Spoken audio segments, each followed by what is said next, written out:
লোকটা তার অসুস্থ স্ত্রীকে ফেলে রেখে নার্সকে ধরে কিস করতে শুরু করে দেয়, যার জন্য তার স্ত্রী তার উপরে ভীষণ রেগে যায়, যার জন্য তার স্ত্রী লুকিয়ে লুকিয়ে তার মাথার একটি চুলের অংশ তুলে ফেলে। এরপর তার ড্রয়ের ভিতর থেকে একটা ডল বের করে সেই ডলের মাথায় সেই চুলটা লাগিয়ে দেয়। এরপর সেই ডলের ওপরে মন্ত্র পড়ে সেই মহিলাটা ডলের ওপরে কালো জাদু করতে শুরু করে দেয়।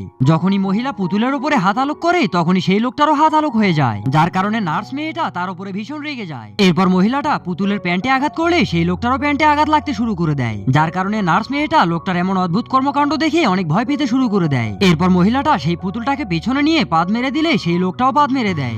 এরপর মহিলাটা সেই পুতুলের মুখে টেপ মেরে দিলে সেই লোকটারও মুখে সেলাই হয়ে যায়, যার কারণে লোকটা অনেক চেষ্টা করেও কোনোভাবেই কথা বলতে পারছিল না। এরপর মহিলাটা সেই পুতুলটাকে নিয়ে গিয়ে স্যালাইনের নল নিয়ে তার প্যান্টের ভিতরে লেগে দেয়, যার কারণে সাথে সাথেই লোকটাও প্যান্ট ভরে প্রসাব করে ফেলে, যার কারণে নার্স মেয়েটা তার উপরে ভীষণ রেগে গিয়ে তার রুম থেকে বের হয়ে চলে যায়। এরপরে লোকটা নার্স মেয়েটাকে আটকানোর ভীষণ চেষ্টা করলেও কোনোভাবেই তাকে আটকাতে পারে না। আর এইভাবেই সেই প্রেগনেন্ট মহিলাটা তার বুদ্ধি খাটিয়ে আবারও সেই বিছানায় গিয়ে শুয়ে পড়ে। তখন লোকটাও তার ভুল বুঝতে পেরে মহিলাটার কাছে এসে ক্ষমা চাইতে শুরু করে দেয়, যার কারণে মহিলাটাও তাকে ক্ষমা করে দিয়ে সেই পুতুলটাকে ডাস্টবিনের ভিতরে ফেলে দেয়। আর সাথে সাথেই সেই লোকটাও সুস্থ হয়ে যায়।